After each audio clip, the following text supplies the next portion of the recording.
Bonjour à tous et bienvenue sur la chaîne Ninon Petra Studio. Moi je suis Ninon, je suis décoratrice d'intérieur et sur cette chaîne depuis bientôt 4 ans, on parle de déco, de tendances, de conseils, de bricolage, de DIY, de brocante et toutes ces choses-là.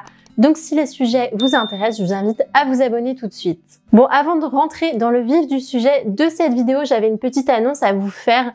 Je vais très prochainement relancer la série Design Your Space. Donc ceux qui ne connaissent pas cette série, je l'avais lancée il y a à peu près 2 ans et on va changer un petit peu le format. Donc si ça vous intéresse, je vais vous demander de m'envoyer une photo de votre intérieur, donc une pièce uniquement par personne s'il vous plaît, et de me dire brièvement qui vous êtes, combien vous êtes à vivre dans ce logement et la problématique principale de la pièce. Et le but c'est que dans chaque vidéo, je sélectionne peut-être 4 à 5 cas et je vais tout simplement donner mon avis de décoratrice. Je ferai probablement des petits dessins pour montrer comment il est préférable d'agencer votre espace. Donc voilà, si ces petits conseils peuvent vous intéresser, n'hésitez pas à m'envoyer une photo et les petites informations demandées à l'adresse mail qui s'affiche juste là. Et on se retrouvera très prochainement pour la série Design Your Space. On est maintenant en septembre, la rentrée c'est dans quelques jours et je pense que c'est un sujet crucial pour ceux qui travaillent à domicile. Donc que vous télétravailliez ponctuellement ou que vous bossiez à plein temps de chez vous, j'avais envie de dédier une vidéo à l'aménagement et l'optimisation d'un coin bureau à domicile. Travailler à domicile, c'est parfois un véritable challenge, surtout si votre espace de travail n'est pas optimisé. Vous manquez peut-être d'un endroit dédié au travail, de suffisamment de place, de lumière, de rangement, ou peut-être même que vous êtes dérangé en permanence et que vous n'arrivez pas à vous concentrer. Donc aujourd'hui, je vais vous livrer mes conseils de décoratrice pour vous créer un bureau qui vous inspire. Bon, je vais partir du principe qu'on n'a pas tous la chance d'avoir une grande pièce dédiée à un bureau avec des belles bibliothèques derrière et plein de fenêtres devant. On n'a pas tous un bureau de ministre. Dans la plupart des cas, on essaie tant bien que mal de se créer un petit coin bureau chez soi. Et lorsque ça n'a pas été pensé au niveau de la construction du logement, c'est pas toujours évident. Donc mon premier conseil, ce serait de bien sélectionner l'emplacement. Essayez dans l'idéal de choisir un emplacement qui soit baigné de lumière. Si vous vivez à plusieurs dans le logement, on évite à tout prix les zones de passage et les couloirs. Si vous êtes seul, c'est quand même moins dérangeant. Mais dans tous les cas, on va privilégier un endroit qui est baigné de lumière naturelle. Et si vous n'avez pas beaucoup d'espace, pensez aussi aux solutions créatives. Donc ça peut être un petit coin dans votre salon ou alors un placard transformé en bureau, ou encore un grand linéaire de bibliothèque où vous allez mettre un bureau à l'intérieur et le soir vous allez refermer pour le faire disparaître. Autre chose à ne pas négliger en termes d'emplacement, c'est de le mettre à un endroit où vous avez suffisamment de sorties électriques. Puisque la rallonge qui traverse la pièce, c'est bien lorsqu'on est une journée en télétravail, mais si vous bossez de 8h à 18h, c'est quand même mieux de sélectionner un endroit où vous allez avoir suffisamment de prise pour charger tous vos appareils. Ensuite, assurez-vous bien de savoir vraiment de quoi vous avez besoin. Est-ce que vous travaillez 40 heures par semaine à la maison? Est-ce que vous faites juste une petite journée de télétravail par semaine et encore, c'est pas systématique? Est-ce que vous avez besoin de place pour dessiner? Pour étaler beaucoup de documents? Est-ce que vous avez juste besoin d'un petit ordinateur portable de 13 pouces? Et sachez qu'on peut aussi avoir un bureau pour autre chose que le travail. Ça peut être par exemple pour trier les documents administratifs ou alors pour écrire dans un journal le soir. Je pense notamment au projet que j'ai fait pour Lucille et Clément en Vendée où j'avais aménagé leur chambre. Et comme vous pouvez voir, on avait réutilisé l'ancien placard pour créer un petit bureau type chambre d'hôtel qui est vraiment à hauteur du lit et dans lequel mes clients allaient pouvoir se poser, lire un petit peu, écrire dans leurs journaux. Donc là, on est vraiment sur un bureau à visée décoratif et pas forcément quelque chose de très fonctionnel pour travailler au quotidien. Le fait de bien réfléchir à vos besoins en amont, ça va permettre de définir la taille du bureau. J'ai un autre conseil aussi, si vous travaillez à temps plein chez vous mais que vous avez un tout petit espace, essayez quand même d'accorder de l'importance à votre zone bureau et ne la substituez pas à une autre fonction. Donc on ne travaille pas dans le lit, on ne travaille pas non plus sur l'espace repas. On doit pouvoir laisser en place son travail à la fin de la journée et ensuite aller manger tranquillement sans avoir à replier toutes ses affaires. Donc si c'est votre cas et que vous vivez par exemple dans un studio, essayez de placer le bureau à l'endroit le plus loin possible du lit. Et si possible, lorsque vous êtes dans le lit, c'est quand même mieux de ne pas avoir la vue directement sur le bureau, comme ça vous dormirez plus sereinement. Donc pour ça, il y a des petites solutions possibles et assez abordables, donc soit des demi-cloisons, soit une verrière, un claustrat, un paravent. une bibliothèque fine dans laquelle vous allez pouvoir intégrer un petit peu de rangement ou même tout simplement un rideau. On va maintenant parler un petit peu ergonomie et je vais vous donner quelques détails assez techniques concernant les bureaux. Il faut savoir qu'un bureau mal conçu peut très rapidement causer des douleurs et des tensions, que ce soit dans les cervicales, au niveau des bras, des coudes, des poignets. C'est très facile de se faire mal lorsqu'on passe 8 heures par jour dans la même posture. Donc que vous achetiez votre mobilier de bureau dans le commerce ou que vous décidiez de le fabriquer, c'est exactement la même chose. Faites attention aux mensurations parce que vous risqueriez de le regretter rapidement. Selon moi, il y a une seule hauteur dans laquelle c'est possible de travailler durablement. Donc les hauteurs type barre 110 cm où on bosse un petit peu debout ou assis debout, ça c'est non. Et pareil, les hauteurs table basse où on bosse assis sur un ballon, c'est pareil, c'est bien pendant 1 heure ou 2, mais toute une journée, c'est pas tenable et encore moins toute une semaine. Donc la hauteur qui est convenable pour travailler de façon durable, c'est une hauteur de table à manger. Donc on est entre 73 et 75 cm sur le plateau. Et pour avoir suffisamment de confort pour travailler, il faudra 115 à 120 cm. Voilà, de façon à pouvoir faire des mouvements, éventuellement vous tourner avec votre chaise, poser des documents. Donc ça, encore une fois, c'est dans l'idéal. Je me doute que parfois, on va concevoir des espaces bureaux qui sont inférieurs à 115 cm, mais on va essayer d'optimiser différemment. Au niveau de la largeur du bureau, on va privilégier 50 à 65 cm de profondeur. Et ça, pour choisir, ça va dépendre surtout de la taille de votre écran d'ordinateur. Ici, par exemple, vous pouvez voir derrière, j'ai un iMac très grand, je sais pas combien de pouces il fait. Je peux pas bosser avec l'iMac comme ça.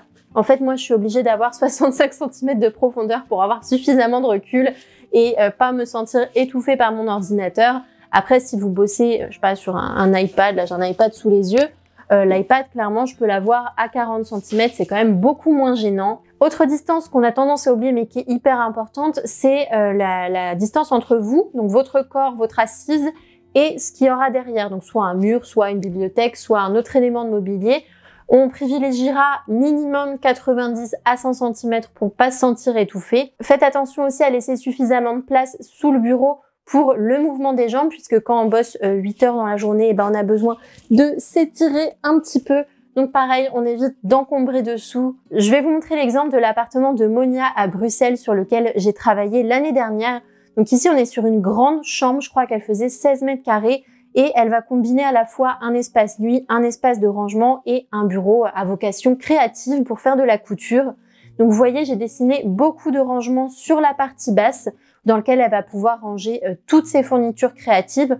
Par contre, vous pouvez voir qu'à l'endroit où elle va vraiment travailler assise, c'est entièrement dégagé au niveau du sol, il n'y a pas de rangement, donc elle peut bouger tranquillement avec sa chaise. Donc là, le challenge était à la fois de garder l'esprit d'une chambre, donc tout ce qui est fonctionnel, on l'a rangé dans les placards, et tout ce qui est un petit peu décoratif, on va se permettre de l'exposer sur les étagères en haut du bureau. Pour finir sur la partie ergonomie, je vais vous citer 3 mauvais exemples à oublier tout de suite.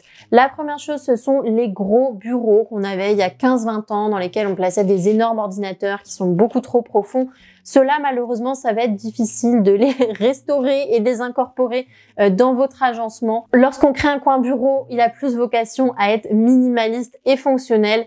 Donc ces gros meubles-là, tout plein de rangements, on laisse tomber. Un peu dans le même esprit, les bureaux d'angle qui sont dirigés vers le mur, ça aussi, je vous les conseille pas. Je trouve ça vraiment triste. On est comme ça dans l'angle là, ça incite pas du tout au travail et à la créativité. Et puis, c'est compliqué aussi lorsqu'on a un meuble d'angle de changer la disposition par la suite. Et puis, la troisième chose, ce sont les consoles à faible profondeur. Alors ça, pour moi, c'est pas du tout un bureau, c'est une console d'appoint. Donc ça peut être une solution si c'est juste pour trier des petits papiers ou vous asseoir de temps en temps, mais ne comptez pas travailler là-dessus toute la journée, c'est absolument pas fonctionnel. La lumière fait que de changer depuis tout à l'heure, ça fait 6 fois que je fais les réglages, donc désolée, j'espère que la couleur va quand même être correcte. Je vais maintenant vous parler des rangements, donc j'annonce la couleur directe, un bureau qui est encombré, c'est un bureau qui n'est pas efficace. Donc avant d'acheter ou de construire un bureau, essayez vraiment de comprendre ce que vous allez avoir besoin de ranger. Est-ce que c'est juste un petit ordinateur portable, une souris et un agenda? Ou alors est-ce que vous avez une grosse imprimante, une multitude de dossiers, des feutres et des crayons de toutes les couleurs? Je vous conseille tout simplement de faire une liste en divisant ces objets en 2 catégories. Donc déjà, tout ce qui nécessite d'être sur le bureau à proximité immédiate. Et ensuite, tout ce qui peut être un petit peu plus loin, qu'on va pas utiliser toutes les demi-heures. Par exemple, le chargeur d'ordi et l'agenda, bien sûr, on a besoin de les avoir à proximité. Par contre, les dossiers de comptabilité, les livres d'inspiration, le matériel de dessin, les ramettes de papier, l'imprimante, tout ça, on n'est pas obligé de l'avoir à 50 cm de soi. Quand on travaille, le but, ça va être vraiment de dégager au maximum votre espace de travail. Et pour ça, il va falloir créer des petits rangements à proximité. Donc tout ce qui va être petit format, donc des dossiers A4, des petits objets, des paniers, toutes ces choses-là, vous pouvez les mettre sur une étagère d'une profondeur de 30 cm maximum, ça suffira largement. Et si vous avez des dossiers de plus grand format ou alors des dossiers suspendus, là, il va falloir partir sur des rangements de 45 cm de profondeur. Pour illustrer ça, je voulais vous montrer ce projet d'aménagement. Donc c'est une cliente en Suisse qui m'a contacté pour l'aménagement de son palier. Donc toute la partie distribution qui incluait notamment un bureau. Ma cliente travaille à domicile tous les jours et elle a la chance d'avoir un bel espace de travail. Donc je lui ai dessiné un bureau sur mesure, donc à hauteur standard, comme je disais tout à l'heure. Et ce bureau, il va continuer vers l'escalier. J'ai dessiné quelques petits rangements ouverts où on va pouvoir intégrer à la fois des objets fonctionnels, mais aussi un petit peu de décoration. Et sur le côté, on a placé un meuble qu'elle avait chiné pour ranger tous ses dossiers suspendus. Donc, il me semble qu'il fait 45 à 50 cm de profondeur.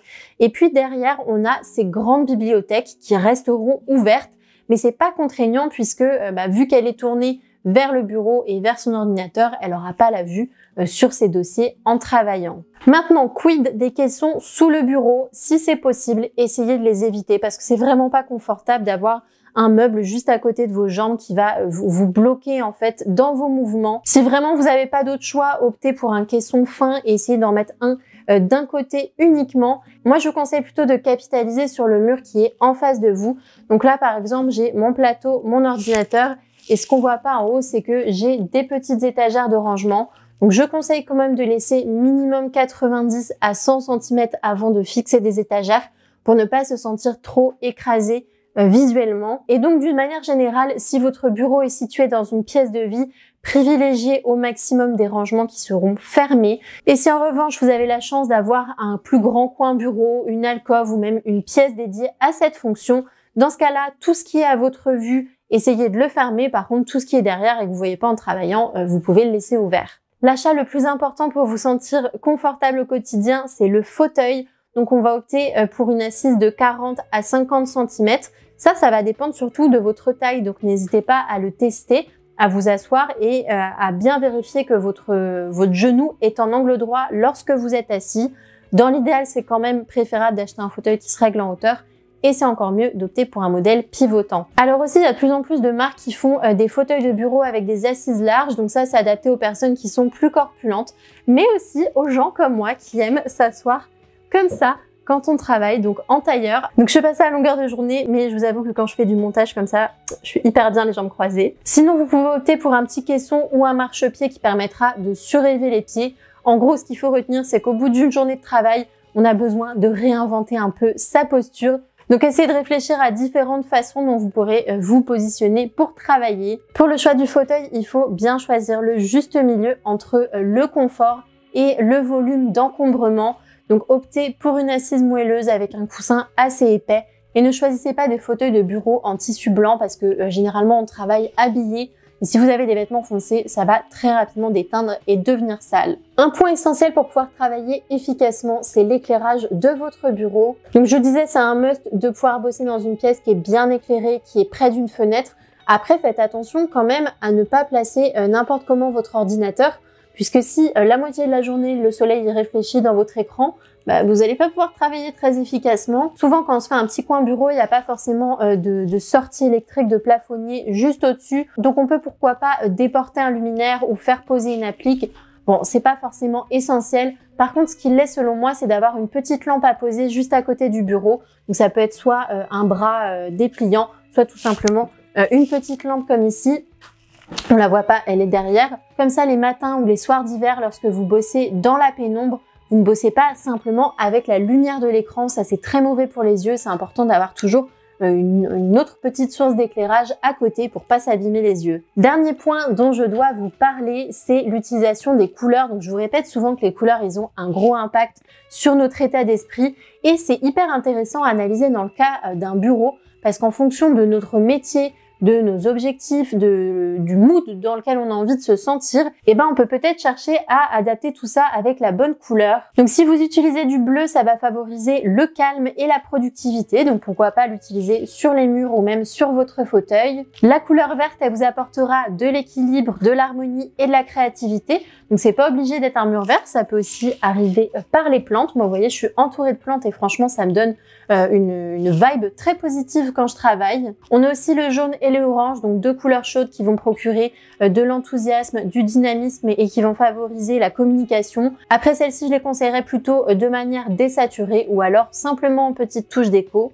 Et puis, quid du rouge aussi, c'est une couleur qui est assez énergique, qui va témoigner la rapidité, qui va aider à la prise de décision. Bon, ça pourrait sembler assez évident dans une pièce comme le bureau, mais honnêtement, je trouve que c'est pas adapté à un usage prolongé. Il y a aussi toutes les couleurs brunes, terracotta et le bois. Donc ça, c'est des tonalités qui vont évoquer l'ancrage, la stabilité, la rassurance et le confort. Donc pourquoi pas, si par exemple vous lancez une activité, vous avez besoin de gagner en confiance en vous, je pense que ce sont des couleurs intéressantes à appliquer. On aurait tendance à bannir le gris foncé ou le noir du bureau, mais moi je suis pas forcément d'accord. Ce sont des couleurs qui permettent la concentration. Donc par exemple, créer une petite alcôve gris très foncé, ça permettrait de se mettre dans sa bulle et de travailler de manière très concentrée. Et puis on a le blanc aussi qui apparaît comme une évidence. Ça favorise aussi la concentration, on aura moins de distractions.